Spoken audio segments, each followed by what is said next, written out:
Hi, and welcome to the 10-Minute Food Truck Training Podcast. My name is Bill Moore. I am a food truck business coach and author of Food Truck 101, Beginner to Winner. This podcast is all about helping you start and grow your food truck business. Yesterday, I talked about White Castles and my memories of my dad's favorite food. As Paul Harvey used to say, now here is the rest of the story. My sister was away at Brigham Young University in Utah when Dad was diagnosed with cancer. If you remember from yesterday, that was right around Christmas time. She was graduating and would be home in May, and she had gotten engaged and planned on getting married in our hometown. So with Dad and Mom and friends and family and all the usual traditional activities like the father giving the bride away, that was her plan. Now, if you recall, Dad was dying from cancer, and he was getting weaker as the days passed. Being the forever optimist, I planned on Dad keeping his strength up to walk my sister down the aisle. Even if he needed a little bit of assistance, it would be okay. I told him if it's crutches or wheelchair, he would be there, and I would make sure it would happen. Over the course of the spring, it became apparent that walking was not going to happen. So the next compromise of using a wheelchair to push him down the aisle with my sister was probably what was going to end up happening.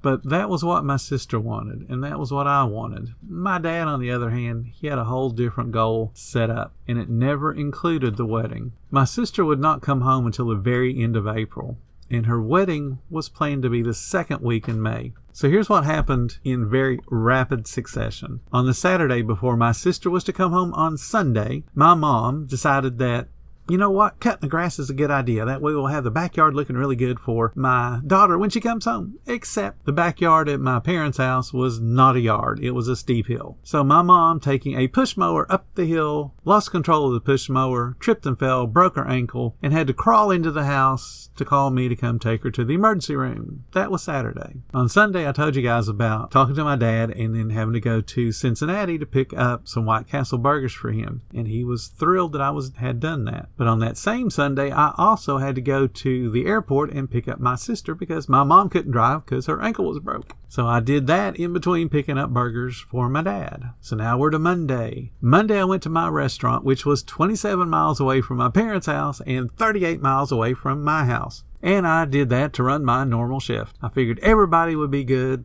Mom's at home, ankle propped up, my sister's there to take care of her and my dad, so I could actually go to work. As the timing would be, the company I worked for was having a district-wide staff pep rally because we were starting a whole new series of products and whole new promotions, so they wanted to get all the staff together from all the stores in one meeting to hear the same set of instructions from one mouth. So half the staff was supposed to go Monday night, half the staff was supposed to go Tuesday night. However, me being in charge, I was expected to be there both nights. So we go to the meeting Monday night after working a full shift. We go to the meeting, have the pep rally, have a whole bunch of fun. I go back to the restaurant to drop off the handful of people that had ridden with me to the high school where we were holding the pep rally. And I get a message from my staff. And remember, this is in the 80s. There weren't cell phones. The staff gave me a message saying that my sister had called and my dad had been admitted to the hospital and that they felt like the outlook was very gloom. So I went directly to the hospital on my way home, went into Dad's room and he was asleep. Talked to the nurse. She said he was stable and that the danger had passed. So I sat with him for about an hour, just kind of touched his hand, let him know I was there, but he just rested peacefully. So I left, went home, and that ended my 18-hour Monday. Tuesday, got back up,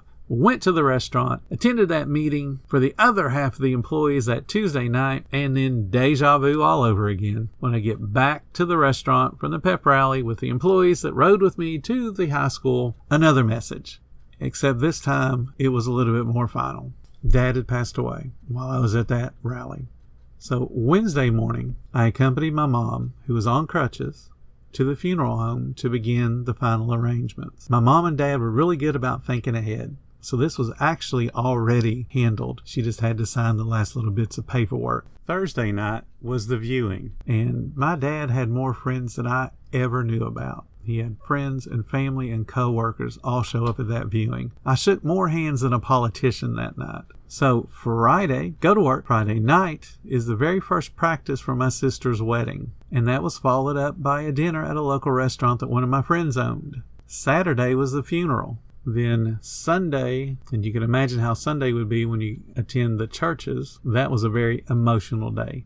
Monday, we get into all of the wedding activities, bachelorette parties, and more practices and more dinners and more showers and all kinds of stuff every single day. So on the Sunday before this next new week full of all kind of activities, I went in to check on my mom and my sister after church. And we talked about Dad, and we talked about his thoughts on the wedding. And what my dad had told my mom was all he wanted to do was hang on until my sister got home from Utah. He actually told my mom he didn't want to be a problem or a distraction at the wedding. He wanted it to be all about my sister. So again, that coming week, after having that conversation, was nothing but wedding-related activities. Mom went back to her job. She was on crutches, and I had restaurants to run, but every single night we had something to do. Whether it was a practice or a dinner or a shower or a bachelorette party or a bachelor party, somebody was going somewhere. But probably the best thing about that wedding was my dad got to attend from a really great view from above, and no one had to see him while he was so sick. I got my work ethic from my dad.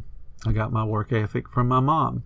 In fact, my dad worked 33 years. He only had one job, and he only missed work 2 times. Well, actually 3. The first time was when he had cancer in 1971, and he missed several months. He had a heart attack that nearly killed him, and he missed a few weeks. And then the second bout of cancer, he never actually went back to work. He always used to say to me, "If I don't go to work, who will take care of you kids?" And that's exactly what he did. Once he knew my sister was home from school, and he met her husband-to-be, and he found out that the guy was a really nice guy. They're still married today, and we're talking 40-some years later. Dad's job was done, and he could go on to his final rest at ease.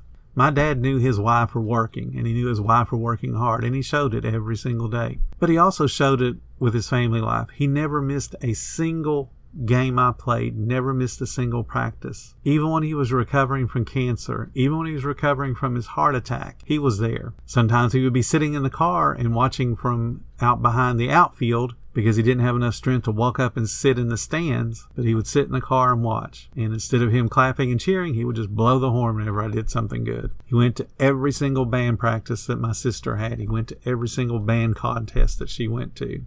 And he even went to every single game that she was playing in the band. And he didn't much care for football, but he was there. You, my food trucking friends, must take the time to answer the question, why do I work? I promise, if you're just saying it's to pay the bills, it's not enough. Once you have the why answered and that why speaks to your very soul, you're not going to be working anymore. You'll actually be living.